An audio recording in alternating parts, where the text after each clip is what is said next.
കഴിഞ്ഞ ദിവസം ബംഗാളിൽ ഒരു അത്ഭുതം സംഭവിച്ചു. പശ്ചിമ ബംഗാളിൽ TMCക്ക് തൃണമൂൽ കോൺഗ്രസിന് 80 MLA-മാരുണ്ട്. പക്ഷേ പിന്നെ സുവേന്ദു അധികാരിക്ക് BJPക്കെതിരെ സമരം ചെയ്യാനായിട്ടുള്ള യോഗം വിളിച്ചതിൽ 20 പേരെ പങ്കെടുത്തോളൂ, 60 പേരും മാറി നിൽക്കുകയാണ്. ഈ തക്കം പാർത്തുകൊണ്ട് അവിടുത്തെ TMCയെ പിളർക്കുവാനുള്ള ശ്രമം BJP ആരംഭിച്ചിട്ടുണ്ട്. അങ്ങനെ TMCയെ പിളർക്കുന്നതിന് BJPക്ക് ഒരു അജണ്ടയുമുണ്ട്. അതായത് ഒരു രാജ്യം ഒരു തിരഞ്ഞെടുപ്പ്, അതായത് പാർലമെന്റ് തെരഞ്ഞെടുപ്പും അസംബ്ലി തെരഞ്ഞെടുപ്പും ഒരേ സമയം നടത്തുക എന്നൊരു തിയറി വെച്ചുകൊണ്ട്, അങ്ങനെയാണെങ്കിൽ 2029 ഇവിടെയും തെരഞ്ഞെടുപ്പ് നടക്കും. അപ്പോൾ VD സതീശന് 3 വർഷം കിട്ടുള്ളൂ. അങ്ങനെ എല്ലാ അസംബ്ലി തെരഞ്ഞെടുപ്പുകളും പാർലമെന്റ് തെരഞ്ഞെടുപ്പിലും ഒന്നിച്ച് നടത്തുക ഒരു ബില്ല് പാസ്സാക്കുന്നതിനെ കുറിച്ച് വലിയ തോതിലാണ് നരേന്ദ്രമോദി അണിയറയിൽ പ്രവർത്തനം നടത്തുന്നത്. ഇതിന് TMC MLA-മാരുടെ കൂടി ഒരു സപ്പോർട്ട് കിട്ടിയാൽ TMC MP-മാരുടെ സപ്പോർട്ടും കിട്ടും. അങ്ങനെ TMC MP-മാരുടെ സപ്പോർട്ട് കൂടി പാർലമെന്റിൽ കിട്ടിയാൽ ആ ബില്ല് പാസ്സാക്കാം. അതുപോലെ തന്നെ DMK-യുമായും ഒരു അലയൻസിലേക്ക് പോവുകയാണോ BJP എന്നുള്ള സംശയമുണ്ട്.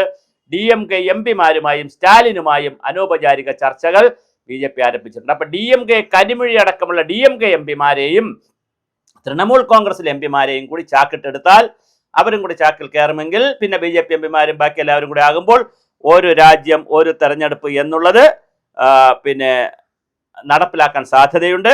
അതിനനുസരിച്ച് കേന്ദ്ര ആഭ്യന്തര മന്ത്രാലയം പുതിയ ഡീലിമിറ്റേഷൻ ബില്ല് തയ്യാറാക്കുന്നുണ്ട്. ഏപ്രിൽ മെയ് മാസത്തിൽ നിയമസഭാ തെരഞ്ഞെടുപ്പുകളിൽ പശ്ചിമബംഗാളിൽ TMCക്കും കനത്ത തിരിച്ചടി ഉണ്ടായിരുന്നു. ആ തിരിച്ചടി വെച്ചുകൊണ്ട് TVK സർക്കാരിൽ കോൺഗ്രസ് ചേർന്നുള്ള DMK ഇന്ത്യ മുന്നണിയിൽ നിന്ന് അകന്ന് TMCയിലാണെങ്കിൽ രൂക്ഷമായ ഭിന്നത നിലനിൽക്കുന്നു. DMK മുന്നണിയിൽ ഉണ്ടായിരുന്ന കോൺഗ്രസ് TVKയുടെ കൂടെ തമിഴ് വെട്രി കഴകത്തിലൂടെ വിജയനോടൊപ്പം പോയതുകൊണ്ട് തന്നെ കോൺഗ്രസ് വഞ്ചകരാണ്, കോൺഗ്രസിനെ വിശ്വസിക്കാൻ കൊള്ളില്ല, ഞങ്ങൾ പണി കൊടുക്കുമെന്ന് പറഞ്ഞ് സ്റ്റാലിൽ നിൽക്കുന്നു. ഈ അവസരത്തെ BJP കൃത്യമായി മുതലാക്കാനുള്ള നടക്കുന്നത്. BJPയുമായി പ്രത്യേക വിഷയങ്ങളിൽ ചർച്ച നടത്താൻ, പൊളിറ്റിക്കൽ അലയൻസിന് വേണ്ടി ചർച്ച നടത്തിയില്ലെങ്കിലും ഇത്തരം വിഷയങ്ങളിൽ ചർച്ച നടത്താൻ തയ്യാറാണെന്ന് സ്റ്റാലിൻ സംഘം അറിയിച്ചിരിക്കുന്നുണ്ട്. അതുകൊണ്ട് തന്നെ ഒരു രാഷ്ട്രം ഒരു തെരഞ്ഞെടുപ്പ് എന്ന ബില്ല് ഔപചാരികമാക്കുന്നതിനുള്ള പ്രവർത്തനങ്ങൾ പുരോഗമിക്കുകയാണ്. നിലവിൽ 33 അംഗ സംയുക്ത പാർലമെന്ററി കമ്മിറ്റി ബിൽ അവലോകനം ചെയ്ത് വരികയാണെന്നും പറയുന്നു. അങ്ങനെ JPC ബില്ല് അവലോകനം ചെയ്ത് കഴിഞ്ഞാൽ സ്വാഭാവികമായിട്ടും JPC കൊണ്ടുവരുന്ന ജോയിന്റ് പാർലമെന്ററി കമ്മിറ്റി കൊണ്ടുവരുന്ന സംയുക്ത പാർലമെന്ററി സമിതി കൊണ്ടുവരുന്ന നിഗമനങ്ങളും നിരീക്ഷണങ്ങളും ഉപദേശങ്ങളും നിർദ്ദേശങ്ങളും എല്ലാം വെച്ചുകൊണ്ട് അത് ലോകസഭയിലും രാജ്യസഭയിലും അവതരിപ്പിച്ചാൽ, രാജ്യസഭയിൽ അല്ലെങ്കിലും ചില സാധ്യതകൾ വരുന്നു. ഇപ്പോൾ പശ്ചിമ ബംഗാളിലും അതുപോലെ തന്നെ പിന്നെ ബീഹാറിലുമൊക്കെ പിന്നെ ആസാമിലും പിന്നെ പുതുച്ചേരിയിലുമൊക്കെ BJP ഗവൺമെന്റ് വന്നതുകൊണ്ട് തന്നെ രാജ്യസഭാ MP-മാരുടെ എണ്ണം അവർക്ക് കൂട്ടിയെടുക്കാൻ കഴിയും. അതും അവർ കൂട്ടിയെടുത്തുകൊണ്ട് രാജ്യസഭയിലും ലോകസഭയിലും ഒരു രാജ്യം ഒരു തിരഞ്ഞെടുപ്പ് എന്ന ബില്ല് നടപ്പിലാക്കാൻ പോവുകയാണ്. ഇതിനു വേണ്ടി TMCയെ അവർ പിളർക്കും, തൃണമൂൽ കോൺഗ്രസിനെ പിളർക്കും, DMKയെ കൂടെ നിർത്തും. എത്ര മനോഹരമായ തന്ത്രങ്ങളാണ് അമിത്ഷാ എന്ന ചാണക്യൻ, രാഷ്ട്രീയ ചാണക്യൻ ഡൽഹിയിൽ ഇരുന്നു കൊണ്ട് നടത്തുന്നത്. ആ രാഷ്ട്രീയ ചാണക്യനെ പോലെ ഒരു ചാണക്യൻ ഇല്ലാത്തതാണ് മറ്റ് പാർട്ടികളുടെ ഒരു ദുരന്തവും ശാപവും. നരേന്ദ്രമോദി ഭരിക്കും, അമിത്ഷാ ചാണക്യ തന്ത്രങ്ങൾ പ്രയോഗിക്കും. അത് വലിയ കോമ്പിനേഷനാണ്. H2O പോലെ 2 ഹൈഡ്രജൻ ഒരു ഓക്സിജൻ ചേർന്ന വെള്ളമാകുമെന്ന് പറഞ്ഞതുപോലെ അമിത്ഷായും നരേന്ദ്രമോദിയും കൂടി ചേരുമ്പോൾ വലിയ കെമിസ്ട്രിയാണുള്ളത്. അതുപോലെ തന്നെ പ്രാദേശിക പാർട്ടികളെ സഹകരിപ്പിക്കുക എന്നൊരു അജണ്ടയിലേക്കും BJP പോയിട്ടുണ്ട്.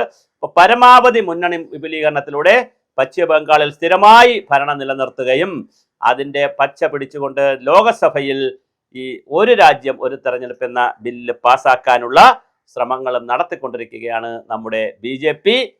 നമ്മുടെ BJP ഗവൺമെന്റിനെ നമ്മുടെ തൃണമൂൽ കോൺഗ്രസും നമ്മുടെ സ്റ്റാലിനും നമ്മുടെ തന്നെ മറ്റ് പാർട്ടികളും എല്ലാവരും കൂടി, എല്ലാം നമ്മുടേതാണ്, നമ്മുടെ തന്നെ ആളുകൾ എങ്ങനെയാണ് കൈകാര്യം ചെയ്യുന്നത് നമുക്കറിയില്ല. രാഷ്ട്രീയത്തിലെ നമ്മുടെ ആളുകൾ എല്ലാവരും കൂടി ഒത്തുപിടിച്ചുകൊണ്ട് ഒരു രാജ്യം ഒരു തെരഞ്ഞെടുപ്പ് എന്നുള്ള ബില്ല് വന്നാൽ സ്വാഭാവികമായിട്ട് തീർച്ചയായിട്ടും അത് ഇപ്പോൾ അധികാരത്തിൽ വന്നിട്ടുള്ള മുന്നണികൾക്കൊക്കെ സംസ്ഥാനങ്ങൾക്ക് വലിയ പ്രതിസന്ധി വരും. കാരണം എപ്പോഴെങ്കിലും ഇത് ഒന്നിച്ച് നടത്തണമല്ലോ. അങ്ങനെ വരുമ്പോൾ കുറേ സംസ്ഥാനങ്ങളിലെങ്കിലും 5 വർഷം തികയാതെ തെരഞ്ഞെടുപ്പ് നടക്കേണ്ടി വരും. എന്തായാലും DMK BJPക്ക് പിടികൊടുക്കുമോ എന്നുള്ളതാണ് ചോദ്യം. തൃണമൂൽ കോൺഗ്രസിനെ ആൾറെഡി പിളർത്തി കഴിഞ്ഞു.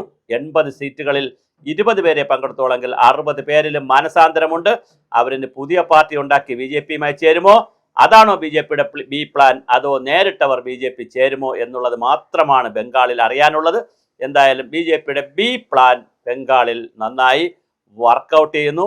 TMCയെ പിളർത്തിയത് കൊണ്ടോ അല്ലെങ്കിൽ മമതാ ബാനർജിയിലുള്ള ആളുകളെ കൊണ്ടുവന്നത് കൊണ്ടോ ഭൂരിപക്ഷത്തിന്റെ പ്രശ്നമില്ല, കൊണ്ടുവന്നില്ലെങ്കിലുമില്ല. എന്നാലും ആ TMCയെ തകർക്കാൻ, തളർത്താൻ, മമതാ ബാനർജിയുടെ കാലശേഷം TMC ഉണ്ടാവാതിരിക്കാനുള്ള എല്ലാ പ്രവർത്തനങ്ങളും ബംഗാളിൽ ആരംഭിച്ചിട്ടുണ്ട്. കോൺഗ്രസിൽ നിന്നാണ് TMC ഉണ്ടായത്. ആ TMCയെ പിളർത്തുക എന്നുള്ള വലിയൊരു അജണ്ടയാണ് BJP വച്ചിരിക്കുന്നത്. അതിനുള്ള ഒരു കെണി കൂടിയാണ് ഒരു രാജ്യം ഒരു തിരഞ്ഞെടുപ്പ്.